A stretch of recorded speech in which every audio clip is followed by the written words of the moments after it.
good afternoon, and thanks for making some time to join and do this one-on-one catch up about the Pi 4E lesson. So I guess Joar, if you don't mind, if you would want to introduce yourself first. Thanks. Okay, so a quick introduction. I'm John Ryan Rodriguez, or you can call me Joar. Basically, my background is in telecoms engineering. This is a network engineer and a project manager. So I was part of the group that basically deploys and rolls out new network technologies in the Philippines. So I started with the old school switching technologies and then we migrated to IP technologies and then eventually to Ethernet or gigabit Ethernet technology. So after 10 years, I decided to shift to IT. So I landed the job as a project and implementation engineer for a IoT R&D company, basically doing IoT solutions for B2B and B2C segments, trying to collect data and trying to really visualize and then trying to recommend provide solid recommendation and solutions to companies that I was consulting with. So I was just uh, doing some kind of like exploring the environment for with data engineering Pilipinas, and then luckily I stumbled upon PY4E. So in studying PY4E, I just read the first part, the introduction. Why do I need to write programs? So I was looking at program management, and the book was telling me that if you're going to write programs, the outcomes would be you'd be more creative, you'd be more structured in the way you think.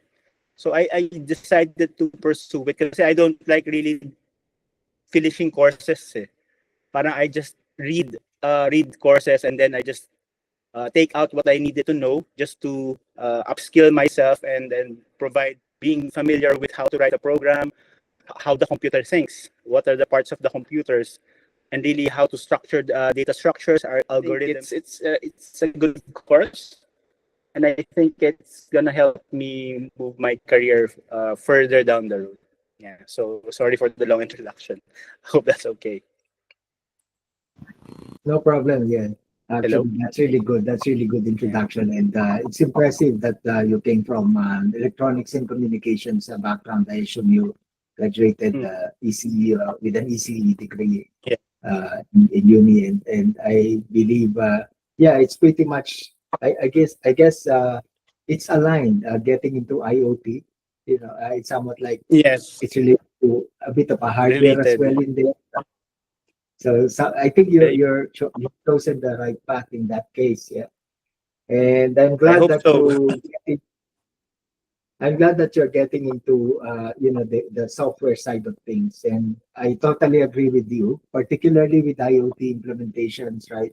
If you're putting devices to gather data in a particular Yeah. establishment, definitely you need to have some kind of data engineering, data management. Yes. I think the course is because I took ECE before, and one of our programming classes is more on C++. Our language was C++. So I had a more difficult time then to understand the language because it's not really it's parang it's a lower level language compared to Python. Kaya I Low was level, really low hesitant level. to Yes. try to understand another programming language because I had a hard time Oh, before. okay. But when I started, Trauma. Dr. Chuck really had a way of simplifying things. So Python for me is really more akin to Hmm. my how I think and how I process my thoughts. So I really like Python, and I think I'll continue this learning then. And I think I'll try Explore. to learn again all the chapters when I'm having difficulties in whatever I do onwards because the course is really easy to understand